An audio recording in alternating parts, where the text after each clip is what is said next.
Hello दोस्तों, स्वागत है आपका आपके YouTube channel study with Surya channel पर। तो आज के टॉपिक में हम बात करने वाले हैं पोषण एवं पोषक पदार्थ। पिछली क्लास में हमने बात कर लिया था, जितने भी वैक्सीन थे, टीके थे, वो सब हमने क्लियर कर लिया था और भी कुछ हमने बहुत सारी जो महत्वपूर्ण बातें हैं उनको जानी थी। आज के सेशन में हम कवर करने वाले हैं जो पोषण हैं और पोषक पदार्थ हैं वो क्या होते हैं, उन सबको हम वन बाय वन डिटेल में कवर करने वाले हैं। तो हम काफ़ी बेसिक से स्टार्ट करेंगे और काफ़ी लेवल अप तक जाएंगे। तो कृपया करके क्लास को अंत तक ज़रूर देखना और वीडियो को ज़्यादा से ज़्यादा शेयर करो और लाइक ज़रूर कर देना। तो सेशन को स्टार्ट करते हैं। नंबर फर्स्ट हमारा जो हेडिंग रहेगी पोषण एवं पोषक पदार्थ।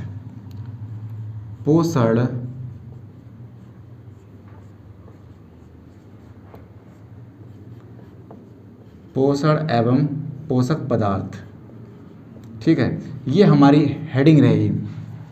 पोषण यानी न्यूट्रिशन एंड न्यूट्रिएंट, न्यूट्रिशन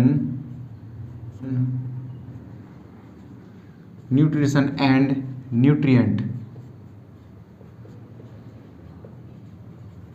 ये आज के सेशन में हम बात करने वाले हैं पोषण एवं पोषक पदार्थ को लेके।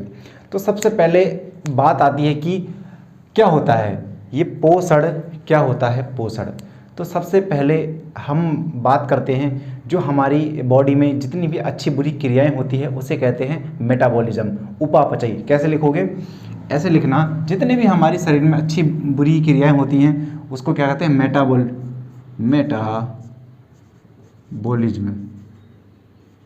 जितनी भी अच्छी बुरी क्रियाएं होती हैं उनको क्या कहते हैं, उपापचयी, उपापचयी,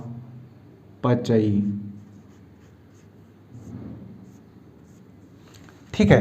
तो क्या होता है, हमारी बॉडी पे जितनी अच्छी बुरी क्रियाएं को कहते हैं क्या कहते हैं, उपापचयी। इस उपापचय की क्रियाओं को निरंतर रखने के लिए जो कच्चा माल चाहिए वो कहलाता है पोषण। यानी सरल भाषा में हम आम जीवन को लेके चलें तो क्या होगा, हमारी ज़िंदगी की गाड़ी चलाने के लिए जो रॉ मटेरियल चाहिए होगा उसे कहते हैं पोषण।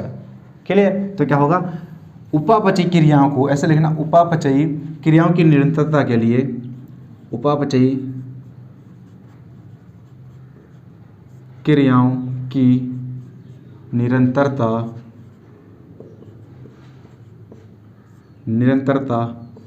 के लिए आवश्यक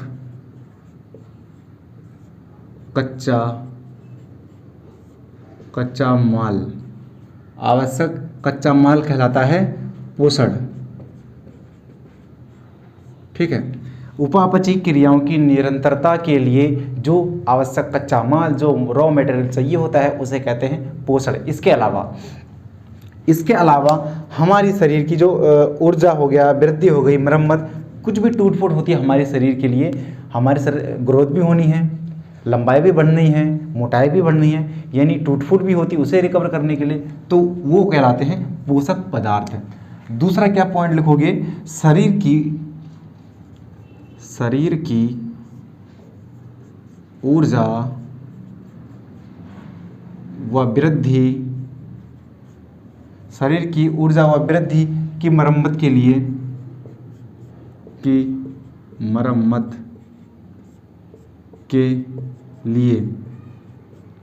इन चीज़ों की टूट फूट जाती है शरीर में, उसकी मरम्मत के लिए हाइट बढ़ानी है, उसके लिए मोटाई बढ़ानी है, वो सब के लिए जो चाहिए होता है वो कहलाता है पोषक पदार्थ, न्यूट्रिएंट, पोषक पदार्थ। क्लियर। हमने दो बात जानी पोषण को लेके कि जो हमारी उपापचय क्रिया, मेटाबॉलिज्म की क्रिया के लिए जो निरंतरता के लिए जो आवश्यक रॉ मटेरियल चाहिए होता है, कच्चा माल, उसे कहते हैं पोषक, और पोषण और शरीर की ऊर्जा के लिए, उसकी वृद्धि के लिए, उसकी मरम्मत के लिए जो आवश्यक चाहिए होता है पदार्थ वो कहलाता है पोषक पदार्थ।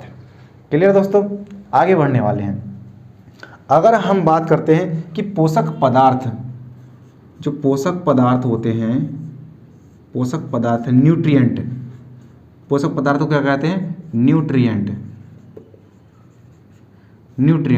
ये दो प्रकार के होते हैं। जो ये पोषक पदार्थ होते हैं दो प्रकार के होते हैं, लघु पोषक पदार्थ और गुरु पोषक पदार्थ। तो दो प्रकार के कौन कौन से हो जाएंगे, एक गुरु मैक्रो बोलते हैं, मैक्रो बड़ा, मैक्रो इसको क्या कहेंगे, गुरु पोषक पदार्थ। और एक दूसरा हो जाएगा माइक्रो लघु, माइक्रो इसे कहेंगे लघु पोषक पदार्थ। ठीक है, हमने पोषक पदार्थ को पढ़ा दो भागों में, एक पढ़ेंगे मैक्रो जो होगा गुरु पोषक पदार्थ, और एक पढ़ेंगे माइक्रो जो होगा लघु पोषक पदार्थ है। मैक्रो यानी गुरु पोषक पदार्थ में क्या क्या चीज आएगा, तो फर्स्ट ऑफ ऑल सबसे पहले क्या, कार्बोहाइड्रेट,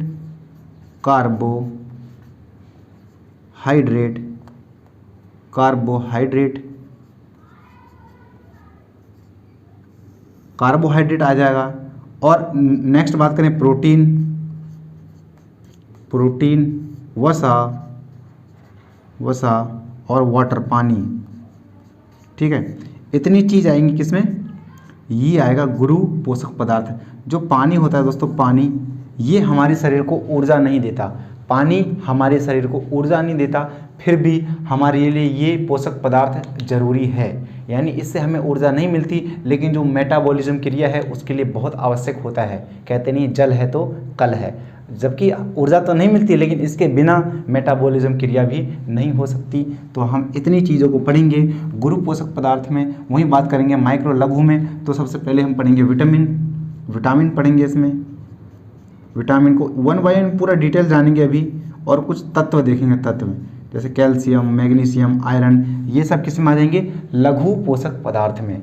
तो हमने देखा जो पोषक पदार्थ है दो भागों में बांटा गया है, एक मैक्रो और एक माइक्रो, गुरु पोषक पदार्थ और लघु पोषक पदार्थ। गुरु में हमने देखा कार्बोहाइड्रेट, प्रोटीन और वसा, और वहीं बात करें हमने देखा लघु में विटामिन और तत्व में ही अगर हम बात करें, तत्व में क्या क्या चीज़ आएगा, जैसे कैल्शियम, मैग्नीशियम, आयरन, ये सब आएगा इसमें पढ़ेंगे, कैल्शियम, आयरन, मैग्नीशियम और इत्यादि ऐसे बहुत सारे ऐसे तत्व होंगे जो इनको हम पढ़ने वाले हैं। तो इसका स्क्रीनशॉट ले लो दोस्तों, फिर आगे बढ़ते हैं।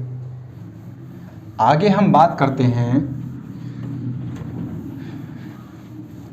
अगर इसको हम आगे बढ़ें तो हम देखते हैं सबसे सर्वप्रथम कार्बोहाइड्रेट। ठीक है, कार्बोहाइड्रेट से स्टार्ट करते हैं, जो गुरु पोषक पदार्थ था। तो हेडिंग हमारी सबसे पहले क्या रहेगी, कार्बोहाइड्रेट।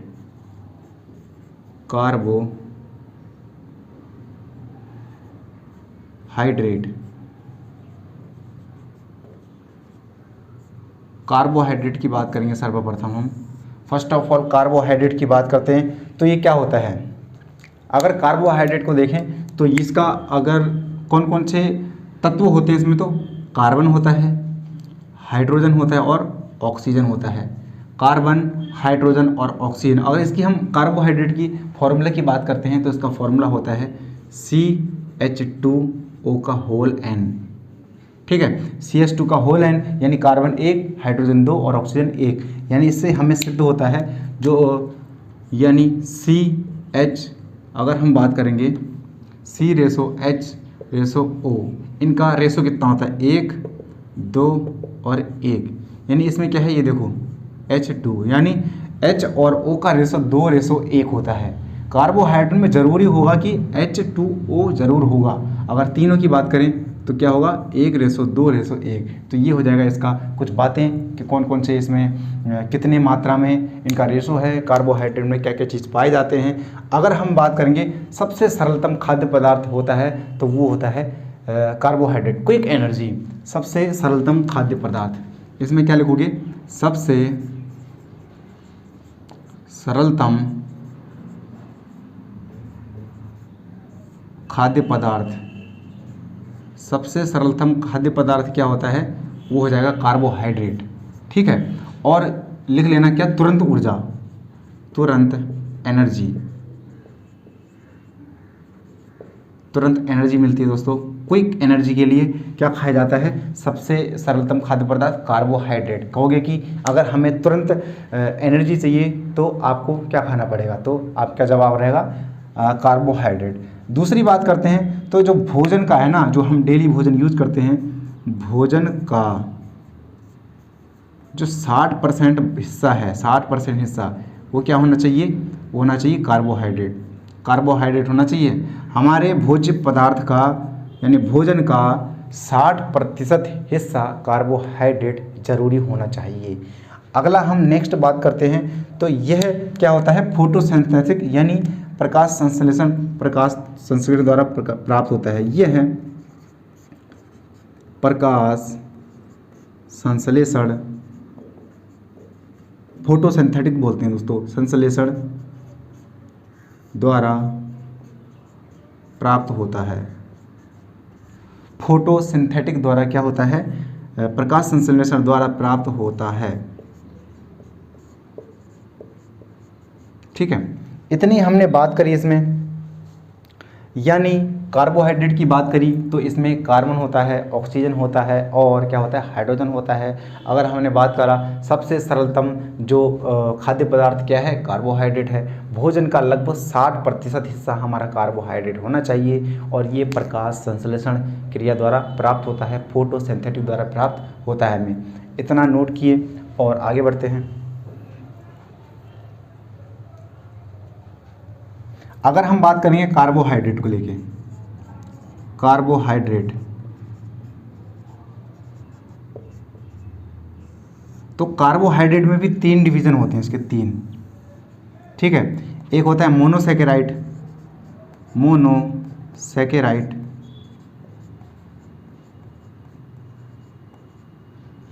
डाइसैकेराइड और तीसरा होता है पॉलीसैकेराइड।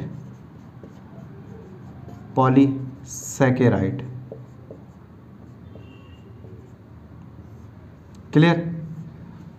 मोनोसैकेराइड जो कार्बोहाइड्रेट होता है 3 भागों में, मोनोसैकेराइड, डाइसैकेराइड, पॉलीसैकेराइड। यानी अगर एक यूनिट है, एक इकाई अगर एक यूनिट है तो मोनोसैकेराइड, 2 से 10 यूनिट हैं तो डाइसैकेराइड, 2 से 10 यूनिट। यदि 10 से अधिक है, 10 से अधिक तो क्या हो जाएगा, पॉलीसैकेराइड। 1 यूनिट तो मोनोसैकेराइड, 2 से 10 यूनिट तो डाइसैकेराइड और पॉलीसैकेराइड क्या होगा, 10 से अधिक। इसमें भी जो अगर 2 है, इसमें अगर 2 है तो डाई बोलते हैं ना, और 3 है तो ट्राई। इतना कार्बोहाइड्रेट 3 भागों में, मोनोसैकेराइड, डाइसैकेराइड, पॉलीसैकेराइड। इसमें भी 1 यूनिट है तो मोनोसैकेराइड, 2 से 10 यूनिट है तो डाइसैकेराइड, यदि 10 से अधिक है तो पॉलीसैकेराइड। और डाइसैकेराइड में अगर 2 यूनिट है तो डाई, 3 यूनिट है तो ट्राई। इतना स्क्रीनशॉट लो दोस्तों, फिर आगे बढ़ते हैं। अगर हम थोड़ा सा आगे बात करते हैं इसको लेके, तो अभी मैंने पढ़ा है मोनोसैकेराइड, डाइसैकेराइड और ट्राइसैकेराइड। ये क्या होता है, मोनो 1, डाई 2 क्या होता है, तो मैं थोड़ा सा एग्जांपल लेके बताता हूँ। एग्जांपल हमारा रहेगा, जैसे ग्लूकोज का फॉर्मूला आपको पता होगा। ग्लूकोज की बात करें, ग्लूकोज तो ग्लूकोज का फॉर्मूला होता है C6H12O6। ठीक है, C6H12O6। वहीं बात करें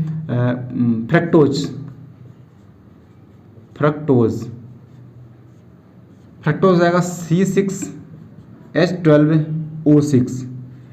यानी इसको हमने जोड़ दिया तो जो ग्लूकोज क्या होता है, देखो ग्लूकोज सिंगल है ना, एक ही है ग्लूकोज सिर्फ, तो क्या हो गया, ये हो जाएगा मोनो मतलब एक मोनो हो गया। ये वाला भी मोनो हो गया, जो फ्रक्टोज है मोनो। अब इन दोनों को अगर हम जोड़ देंगे, तो क्या बन जाएगा, सुक्रोज। ठीक है, और सुक्रोज का फॉर्मूला होता है C12H22 और O11। ठीक है, ये हो जाएगा, क्योंकि ग्लूकोज और फ्रक्टोज से मिलकर क्या बन गया, सुक्रोज मिल गया। यानी मोनो प्लस मोनो ये क्या बन गया, डाई। तो यही मैं आपको समझा रहा था कि डाइसैकेराइड, मोनोसैकेराइड और पॉली, यानी बहुत सारे होंगे तो पॉली, सिंगल होगा तो मोनो और 2 होगा तो डाइसैकेराइड। क्लियर। अगर हम बात करते हैं, जब 2 कार्बोहाइड्रेट के बीच जो बॉन्ड होता है ना, 2 कार्बोहाइड्रेट के बीच लिख लेना, 2 कार्बोहाइड्रेट दो कार्बोहाइड्रेट के बीच जो बंध होता है वो होता है ग्लाइकोसाइटिक बंध।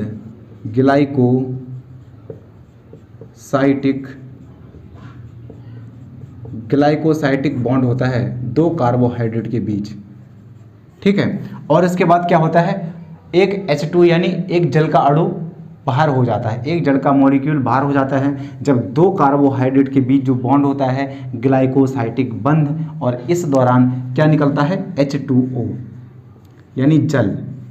अब समझेंगे कैसे। एक कार्बोहाइड्रेट ग्लूकोज, दूसरा फ्रक्टोज। होना क्या चाहिए था, देखो जब हम इस दोनों को जोड़ेंगे तो C6 ये क्या बना, C12, बिल्कुल ठीक है। H12 होना क्या चाहिए था, 12 दूना 24 यानी H24 होना चाहिए था, और O6 12 C12 होना चाहिए था। लेकिन हुआ क्या दोस्तों, देखो यानी क्या हुआ, यहाँ पर H22 रह गए और यहाँ पर क्या रह गया, 11 रह गया। तो यहाँ कितना, एक H गायब हुआ और एक O गायब हुआ। तो यानी मैं यही बताना चाह रहा था, जब दो ग्लूकोज के बीच जो बॉन्ड होता है ग्लाइकोसाइटिक बॉन्ड, और उस दौरान H2O क्या हो जाता है, मुक्त हो जाता है, ठीक है। तो ये हमारा एक एग्जाम्पल था। इसके बाद देखो, नोट करके लिख लेना, ये नोट करके, यानी दो कार्बोहाइड्रेट के बीच जो बॉन्ड होता है ग्लाइकोसाइटिक बॉन्ड होता है, और इस दौरान क्या हो जाता है, H2O मुक्त हो जाती है। मैंने ये समझाया कैसे मुक्त होती है, यानी इन दोनों को जोड़ेंगे तो ये आना चाहिए C12 H24 और C12। लेकिन क्या हुआ क्या, C12 H22 और O11, यानी एक H2 की क्या हो गई, कमी हो गई। यही मैं बताना चाह रहा था दोस्तों, ये चीज़ क्लियर। इसको मिटाते हैं। आगे थोड़ा सा हम एग्जाम्पल लेंगे कार्बोहाइड्रेट शर्करा को लेके, कि मोनोसैकेराइड में क्या आएगा, डाईसैकेराइड में क्या आएगा और पॉलीसैकेराइड में क्या आएगा। तो हम एग्जाम्पल की बात करते हैं, उदाहरण की बात करें तो 3 उदाहरण को लेके चलेंगे, तीनों को। एक मोनो, दूसरा डाई और तीसरा पॉली। मोनोसैकेराइड, डाईसैकेराइड, पॉलीसैकेराइड, इनको लेके हम बात करेंगे। तो मोनो में क्या आएगा, ग्लूकोज, फ्रक्टोज,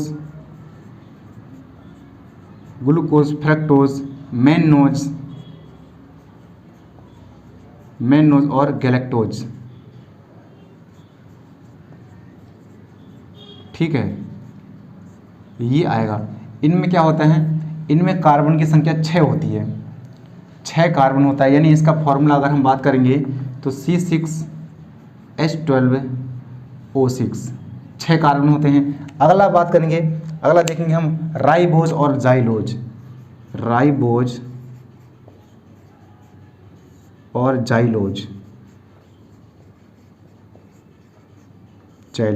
इनमें कार्बन की संख्या 5 होती है। अगला हम बात करेंगे इरिथ्रोज, इसमें कार्बन की संख्या होती है 4, ठीक है। तो सिंपली अगर हम बात करेंगे जो 6 कार्बन है तो इसको क्या कहेंगे, 6 को कहते हैं हेक्सोज। यानी ये कैसी शर्करा है, हेक्सोज शर्करा है, हेक्सोज कह देंगे। जो ग्लूकोज है कैसी शर्करा है, तो ग्लूकोज कैसी हो जाएगी, हेक्सोज शर्करा, 6 कार्बन होते हैं। वहीं बात करेंगे 5 कार्बन को क्या कहते हैं, 5 को कहते हैं पेंटोज, और 4 को कहेंगे टेट्रोज, ठीक है, हेक्सोज, पेंटोज, टेट्रोज। तो ये हमारी शर्करा थी मोनोसैकेराइड की, ठीक है। ये स्वाद में मीठे होते हैं, मोनो वाले मीठे, और ये भी मीठे होते हैं, और ये थोड़ा सा क्या होते हैं, फीके। पॉलीसैकेराइड होते हैं, फीके होते हैं, ठीक है। तो हमने ये बात करी। डाई में देखेंगे तो डाई यानी डाई कितने, अभी मैंने बताया था, अगर 2 सैकेराइड है तो डाईसैकेराइड, 1 सैकेराइड है तो मोनोसैकेराइड। तो अभी हमने बताया जो ग्लूकोज था मोनोसैकेराइड था, उसके बाद मोनो और फ्रक्टोज मिलके क्या बन गया, सुक्रोज, तो बन गया डाईसैकेराइड। तो हम डाईसैकेराइड का देखते हैं, डाईसैकेराइड में क्या आएगा, सुक्रोज, और सुक्रोज किस किस से मिलकर बना है, ग्लूकोज, ग्लूकोज प्लस ग्लूकोज मिलके क्या बन गया, वो बन गया सुक्रोज। अगला हम बात करेंगे माल्टोज किससे बना, माल्टोज, माल्टोज बना, ये भी ग्लूकोज प्लस ग्लूकोज मिलके क्या बन गया, माल्टोज। अगला देखेंगे लैक्टोज, ग्लूकोज प्लस गैलेक्टोज मिलके बन गया lactose, galactose. Glucose plus galactose मिलके क्या बन जाएगा, लैक्टोज। और लैक्टोज ये कहाँ में पाया जाता है, दूध में, मिल्क में, मिल्क शुगर बोलते हैं दूध में, दूध वाली शर्करा, ठीक है। मिल्क शुगर किसे कहते हैं, लैक्टोज को। तो अभी हमने देखा मोनो में देखा जो ग्लूकोज, फ्रैक्टोज, मैनोज, गैलेक्टोज ये मोनो में आता है। डाई में देखा ग्लूकोज प्लस ग्लूकोज मिलके सुक्रोज। वैसे ही माल्टोज किससे बना, ग्लूकोज प्लस ग्लूकोज से। और जो लैक्टोज बना ग्लूकोज प्लस गैलेक्टोज से। अगर पॉली में बात करेंगे तो सेल्यूलोज, सेल्यूलोज कहेंगे ये क्या है, तो ये एक प्रकार के जो बीटा ग्लूकोज होता है, बीटा ग्लूकोज, बीटा ग्लूकोज का बहुलक है, ये बीटा ग्लूकोज का बहुलक, ठीक है। जो सेल्यूलोज है यानी बहुत सारे बीटा ग्लूकोज मिलके एक संरचना बनाएंगे और उसका क्या हो जाएगा, सेल्यूलोज, यानी पॉली कहेंगे, बहुत सारे पॉलीथीन, पॉलीथीनिक, वो सुना होगा ना, पॉलीथीन जो पन्नी होती है पॉलीथीन कहते हैं, यानी पॉलीइथीन, यानी बहुत सारी पॉलीइथीन मिलके क्या बना, पॉलीथीन। वैसे ही जो सेल्यूलोज होता है बीटा ग्लूकोज का बहुलक है, बहुत सारी बीटा ग्लूकोज मिलके सेल्यूलोज बना देते हैं, ठीक है। अगला हम देखेंगे, देखते हैं इनुलिन, इनुलिन, इनुलिन, इनुलिन क्या होता है, इनुलिन फ्रक्टोज का बहुलक, फ्रक्टोज का बहुलक, ठीक है। इनुलिन हो जाएगा फ्रक्टोज का बहुलक। आगे बात करेंगे स्टार्च व ग्लाइकोजन, स्टार्च व ग्लाइकोजन कहेंगे स्टार्च व ग्लाइकोजन क्या है। देखो स्टार्च क्या होता है, स्टार्च है पादप का संचित भोज्य पदार्थ, और ग्लाइकोजन क्या होता है, जंतुओं का संचित भोज्य पदार्थ, ये कहलाता है। तो इनका क्या हो जाएगा, स्टार्च व ग्लाइकोजन का जो बहुलक हो जाएगा वो कौन सा होगा, ये होता है, ये भी क्या है कि ग्लूकोज के बहुलक कहलाते हैं, ग्लूकोज के बहुलक, ग्लूकोज के बहुलक हैं ये, ठीक है। यानी स्टार्च व ग्लाइकोजन किसके बहुलक हैं, ग्लूकोज के बहुलक हैं। आगे बात करें काइटिन, यानी काइटिन किससे बनी होती है, कीटों का बाह्य कवच, कीटों का कवच। इसमें थोड़ी सी मात्रा नाइट्रोजन की भी होती है। कीटों का बाहरी कवच किससे बना होता है, नाइट्रोजन। तो इतनी चीज आएगी पॉलीसेकेराइड में। पॉली में सेल्यूलोज, इनुलिन, स्टार्च व ग्लाइकोजन, ये हमने देखा। जैसे सेल्यूलोज है बीटा ग्लोबिन का बहुलक है, यानी बहुत सारे बीटा ग्लोबिन मिलके क्या बना देंगे, सेल्यूलोज। ऐसे इनुलिन की बात करेंगे, बहुत सारे फ्रैक्टोज मिलके क्या बना देगा, इनुलिन। तो इतना स्क्रीनशॉट ले लो।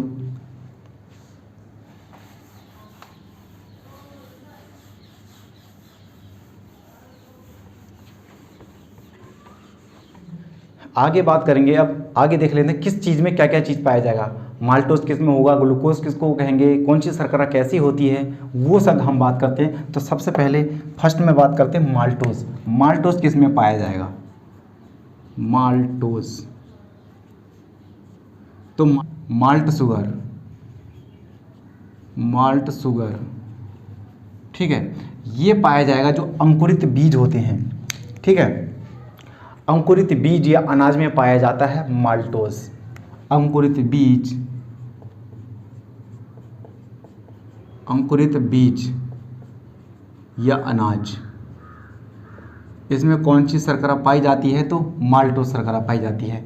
नंबर 2 बात करें लैक्टोज, लैक्टोज, लैक्टोज शर्करा ये पाई जाती है, मिल्क शुगर बोलते हैं, अभी मैंने बताया था दूध की शर्करा, मिल्क शुगर, ठीक है। दूध वाली शर्करा होती है लैक्टोज। आगे हम बात करेंगे गैलेक्टोज, गैलेक्टोज। गैलेक्टोज किस में पाया जाता है? तो गैलेक्टोज होता है ब्रेन शुगर कहते हैं, ब्रेन शुगर, यानी मस्तिष्क शर्करा होती है दोस्तों। ठीक है, ब्रेन शुगर क्या होती है? मस्तिष्क शर्करा, मस्तिष्क की शर्करा। अगला देखेंगे सुक्रोज।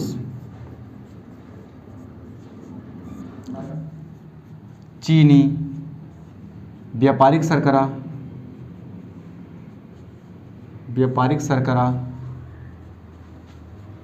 टेबल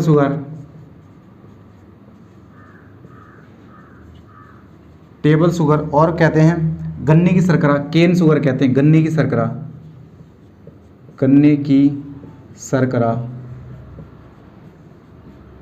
की शर्करा हो जाएगा। और हो जाएगा प्रतीप शर्करा।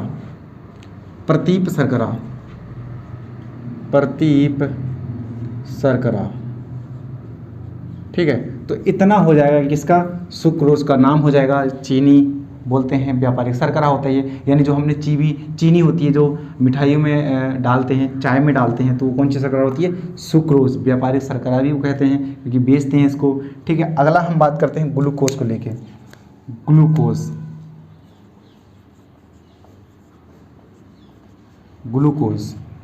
ग्लूकोज की शर्करा को कहते हैं कोशिका का ईंधन। ग्लूकोज को क्या कहते हैं? कोशिका का ईंधन कहते हैं ग्लूकोज को। ठीक है, इसके अलावा कोशिका का ईंधन हो गया, इसके अलावा अंगूर की शर्करा, इसके अलावा क्या कहते हैं? अंगूर की शर्करा,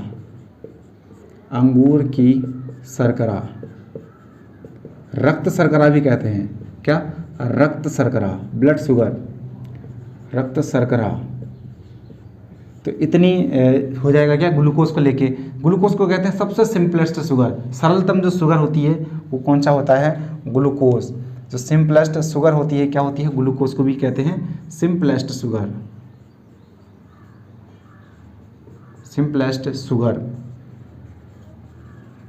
द्रास शर्करा, सब ग्लूकोज के नाम हैं। ठीक है, अगला हम बात कर लेंगे फ्रक्टोज।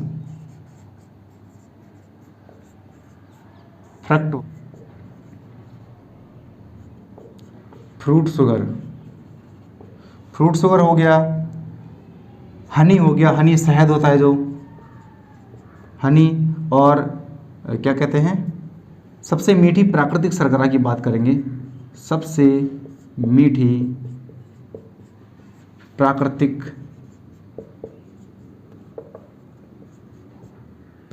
शर्करा।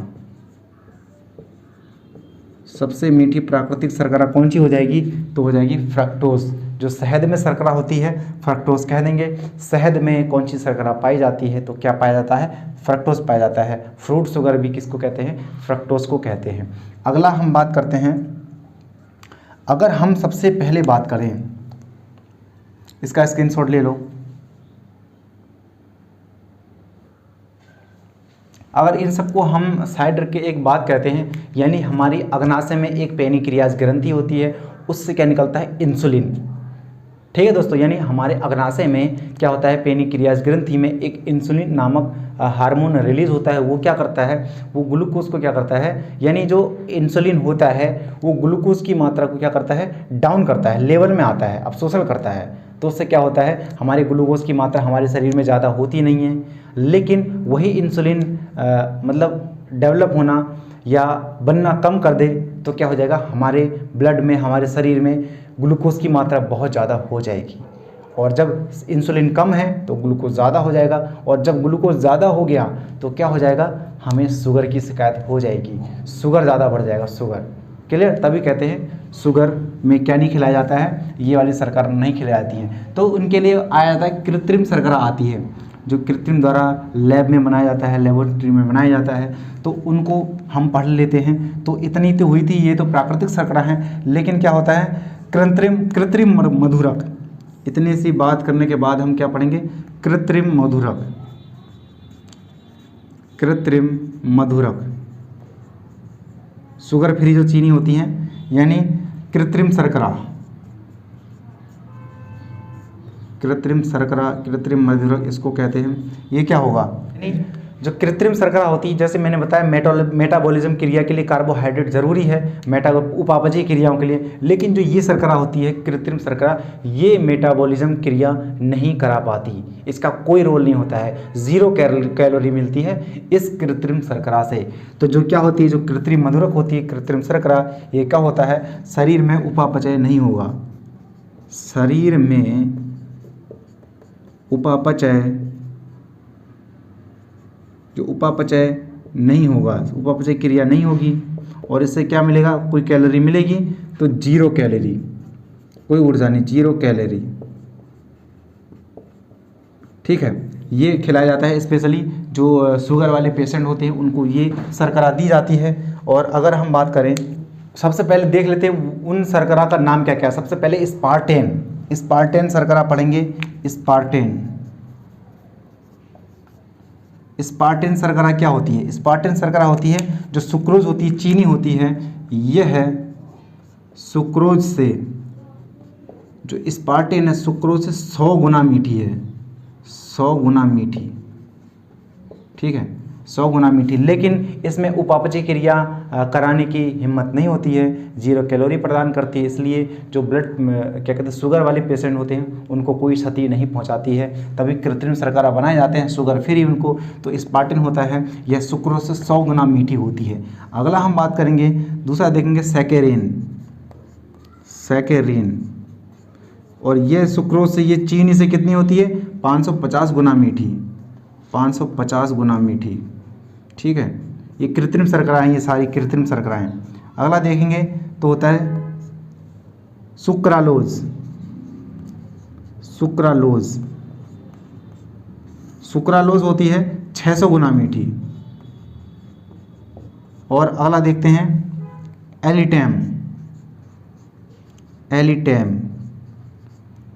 एलिटैम हो जाएगा, ये होती है सबसे मीठी शर्करा माना जाता है कृत्रिम में, सबसे मीठी शर्करा, और ये होता है 2000 गुना मीठी होती है दोस्तों। ये जो सुक्रोज से होती है 2000 गुना मीठी। ठीक है, एनसीईआरटी के अनुसार दिया गया है, जो एलिटैम है ये सबसे मीठी कृत्रिम शर्करा हो जाएगी, और वो सुक्रोज से कितनी मीठी होती है, 2000 गुना मीठी हो जाएगी। ये सारी हमारी कृत्रिम शर्करा थी, ब्लड यानी शुगर फ्री शर्करा। और इनमें से अगर ये 2 की बात करें, जो ये 2 होती हैं ये ताप सहन नहीं कर पाती हैं, ये 2 वाली शर्करा ताप सहन नहीं करती हैं, लेकिन ये वाली ये 2 शर्करा हैं ये ताप सहन कर जाती हैं, ताप सहन करती हैं।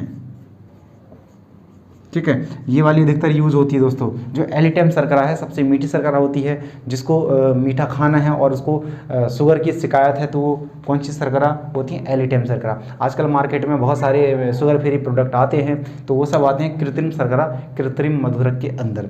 हमने आज बात की जो माल्टोज में होता है, क्या होता है, अंकुरित बीज में पाया जाएगा माल्टोज। लैक्टोज पाया जाता है, मिल्क शुगर की शर्करा कहते हैं। गैलेक्टोज होता है ब्रेन शुगर, मस्तिष्क शर्करा। सुक्रोज होता है चीनी या व्यापारिक या टेबल शुगर। गन्ने की शर्करा केन शुगर भी कहते हैं इसको, केन क्या कहते हैं, केन शुगर। ठीक है, केन शुगर। प्रतीप शर्करा भी कहते हैं। सुक्रोज को ग्लूकोज देखा तो कोशिका का ईंधन हो गया। अंगूर की शर्करा हो गया, रक्त शर्करा, ब्लड शुगर। सिंपलेस्ट, सबसे सिंपलेस्ट शुगर क्वेश्चन पूछ लेगा कि सबसे सिंपलेस्ट शर्करा कौन सी है, तो ग्लूकोज हो जाएगी।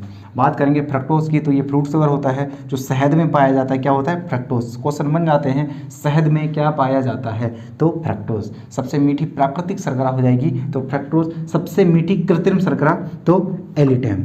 क्लियर। हमने मधुरक देखा, जो अग्नाशय ग्रंथि होती है उसमें जो पेनिक्रियाज है उससे क्या निकलता है, हार्मोन इंसुलिन करता है, ग्लूकोज को बैलेंस करता है, ग्लूकोज को यानी कंट्रोल करने का काम करता है। जब इंसुलिन ही हमारे बॉडी में नहीं रहेगा, इंसुलिन की मात्रा डाउन, तो ग्लूकोज ज़्यादा मात्रा में उत्पन्न होने लग जाएगा। अब जब ग्लूकोज ज़्यादा है हमारे शरीर में तो क्या हो जाएगा, शुगर की शिकायत आ जाएगी। उनको, ऐसे पेशेंट को क्या दिया जाता है, कृत्रिम मधुरक दिया जाता है। ये शरीर में उपापचय नहीं कराती है, कोई कैलोरी नहीं मिलती है, इनको 0 कैलोरी ऊर्जा मिलती है। सबसे पहले स्पार्टेन की बात करें तो ये चीनी होती है सुक्रोज, उससे 100 गुना मीठी होती है स्पार्टेन।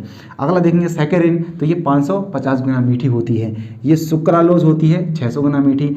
प्रकृति में सबसे मीठी शर्करा कृत्रिम वाली एलिटेन, वो भी कैसी 2000 गुना मीठी, ये ताप सहन कर जाती है, इसका उपयोग ज़्यादा होता है दोस्तों। तो आज की क्लास में हमने इतनी सारी बात करी, हमने जितना भी आज कार्बोहाइड्रेट था उसको कंप्लीट किया। अगले सेशन में हम प्रोटीन को भी पढ़ेंगे, वसा को भी पढ़ेंगे, जल है, और अगला जैसे मैक्रो देख लिया हमने, फिर माइक्रो देखेंगे, विटामिन हो गया, और उसके बाद जो तत्व हैं उन सबको हम 1 बाय 1 कवर करने वाले हैं। तो उम्मीद है आज की क्लास आपको समझ में आई होगी।